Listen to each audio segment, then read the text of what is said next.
So it turns out Ian is not the only character who can be doing the massive damages that we saw before. So we're going to be looking at one more team that can help you conquer Olympus. This one's going to be using Eve and none of the other characters that you're going to be using on any of your other teams. Eve is one of those characters that have been slept on in raids just because she wasn't quite big enough to take down those tornadoes. But today's video, we're going to see exactly how she can be used against the Tornado Titan to get you those million+ runs. So let's just jump into it. So the robot army has arrived, and they are strong. So this time we're looking at a tech team that can really do some damage against these Titans. And keep in mind, they're not really doing anything that's inherently broken with the raid. They're just using their mechanics the way they should be. This is not the Tink army that we used to have where the Ursula raid bosses weren't taking a turn or the tornadoes taking turns. Also, this is not one of those teams that's going to be able to solo the Titan.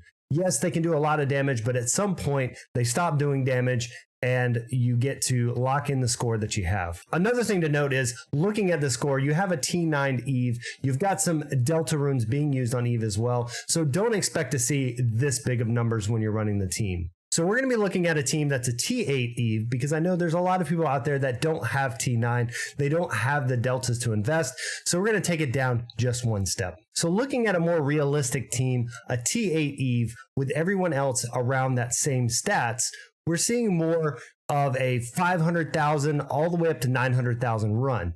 Yes, you can crack a million even with a T8 Eve, but it's going to take some work as you're doing that. It's going to take a little bit of RNG with some specific kill orders and different things like that, but it is a lot of fun. So let's take you back just a little bit and how this team really was starting to be looked at. I'm going to give big props here because Stitch over in the raid server was the one that showed this team off that it was able to be done. I remember looking at this about a month ago on stream where Yuri was telling me this wasn't possible with Eve. And to be honest, we tried several times with Eve and Namari for cleanup and different things like that, and we couldn't quite get it to work.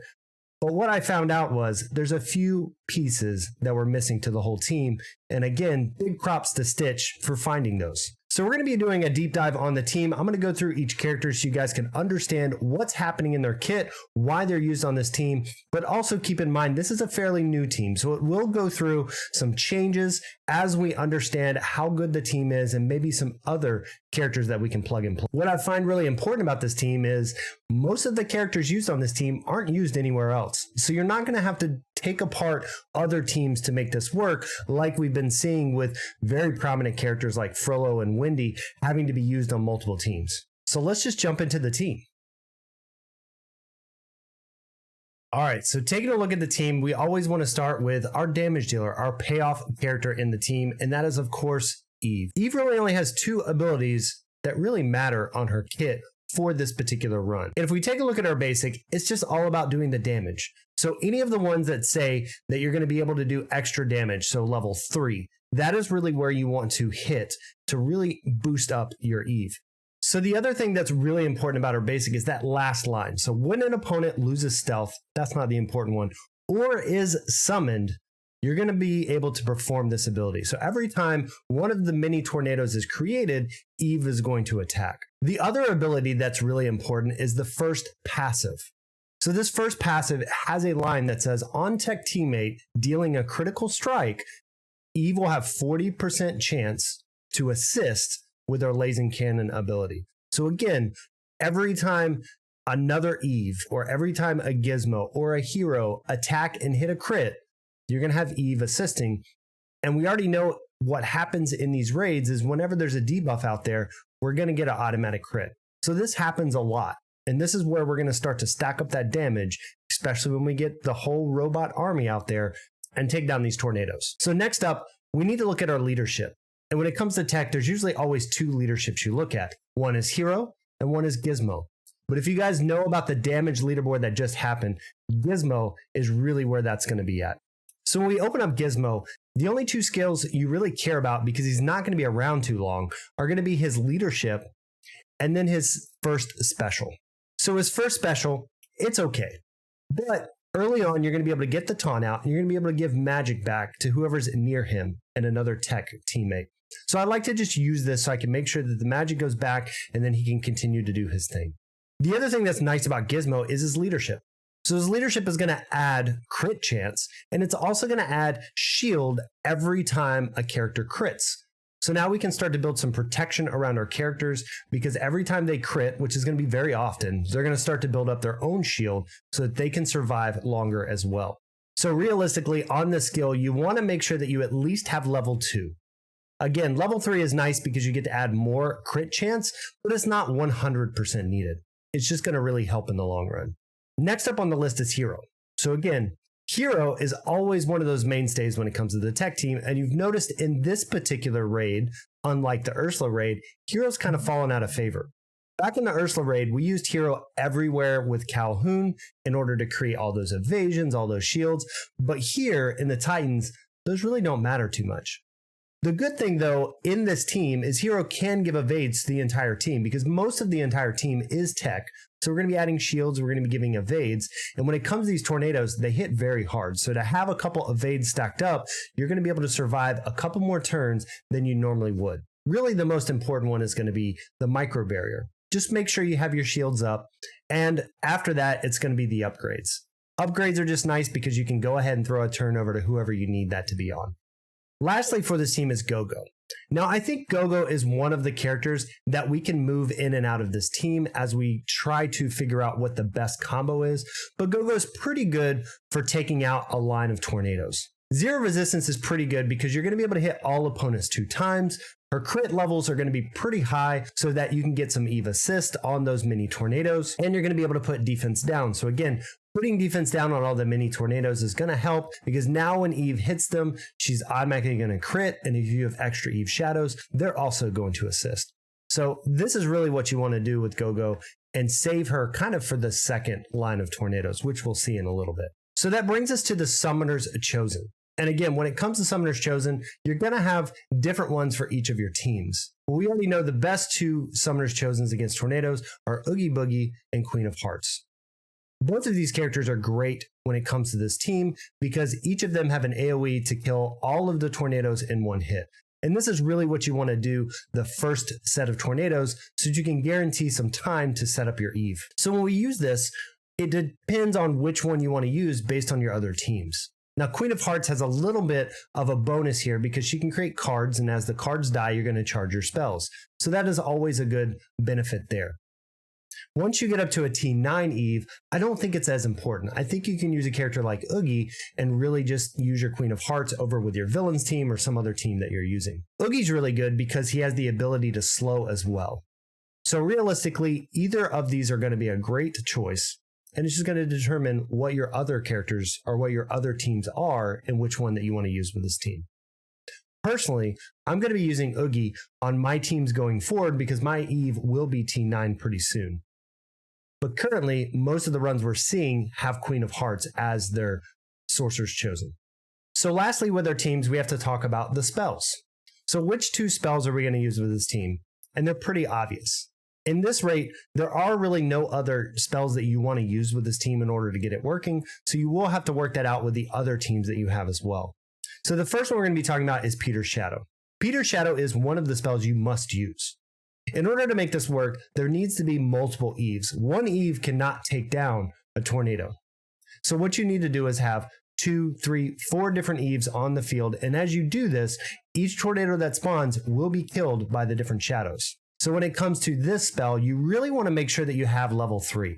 Level 3 is going to help you the most because it's going to give it those bonus stats in order to keep a good Eve up. Now keep in mind, when you're doing shadows throughout the run, you want to make sure that you understand where your main Eve is and your alpha shadows are, the first shadows that you make. Every shadow of a shadow that you make gets a little weaker. So as long as you're copying an Eve or the alpha shadows, they should still be doing a lot of damage. But if you start shadowing the shadows that are 3 different layers down, they're going to be pretty weak and eventually stop doing really any damage. So just make sure you know where your shadows and your shadows and your shadows and your shadows are, all the shadows. As long as you know where those shadows are and what's going on, you should be good. So the last spell here is Spirit of Mufasa. Now I know this is not one that's over in the exchange. This is one that you may have to invest some gems in. But I promise you, Spirit of Mufasa is one of those spells that are really going to help you.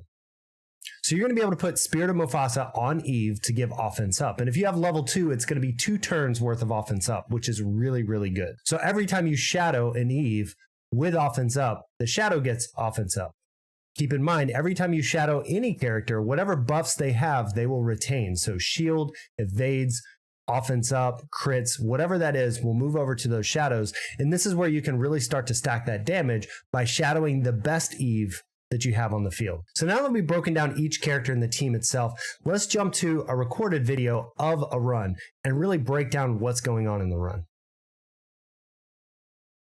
All right, so now we're going into this particular run. And like I mentioned, this is not the T9 run, the 2 million screenshot that you saw before. This is a more realistic run. This is a 700K run in heroic with this team. So one of the things we're going to look at as you're going through is the first few turns. Really, the first few turns are what's going to set you up great in this run. With Queen of Hearts, go ahead, just throw out some cards. If these guys take damage, it's going to help bring your spells back up so we can start our shadow process. Most of your other characters are really just going to do their basics or just do some filler on the team. So when it comes to hero, you want to make sure, just like we said before, put up a bunch of evades, put up a bunch of shields, and just keep stacking those as you go through this whole run. You're going to see that when the tornado attacks, it hits those evades. Your guys are able to survive a little bit longer throughout the runs. When it comes to Eve, it's all about that basic. Sure, you can do the turn meter reduction, and sometimes it works, but for the most part, your basics are going to be doing the most amount of damage, so you want to keep focusing on those. So as the run keeps progressing, that's all we're really going to do. We're going to try to continue to take down these tornadoes as fast as we can, and as soon as we have Pan Shadow ready, we're going to use it to start creating the Eves. So at this point, we have Gogo using the AoE ability, and you can see that by critting on a few of these, Eve was able to take down some of these tornadoes already. Now, with these other tornadoes, there is an argument to maybe do enough damage with some of your other characters in order to get the Eve assist, but you need to understand how much damage your character is going to do, because if not, you're wasting damage going to the main tornado.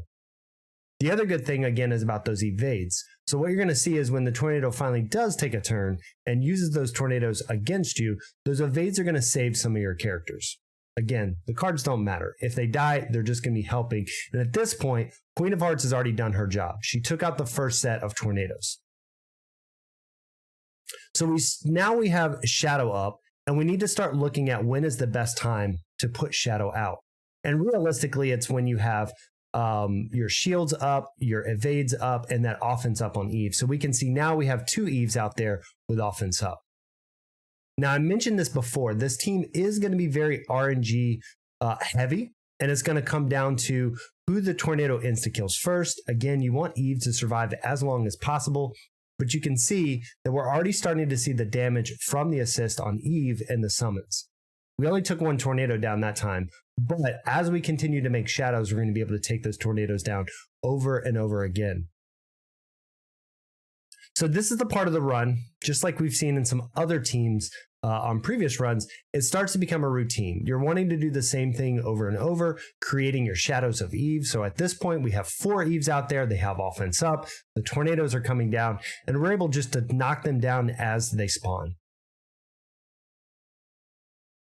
So again, sometimes it doesn't take down every tornado, but eventually when you get enough Eves, it's pretty much guaranteed.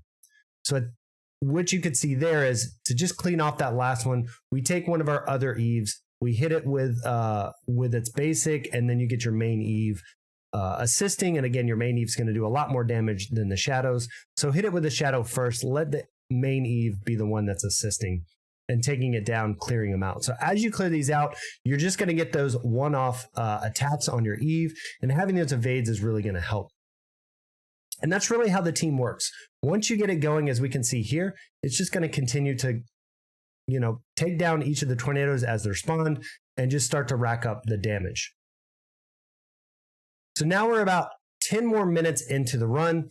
This has been put up to even more speed, not just the 3x in the game, but you can see with all these shadow Eves, every time these tornadoes come up, we're able to take them down, and then it's continuing to fire at the main tornado.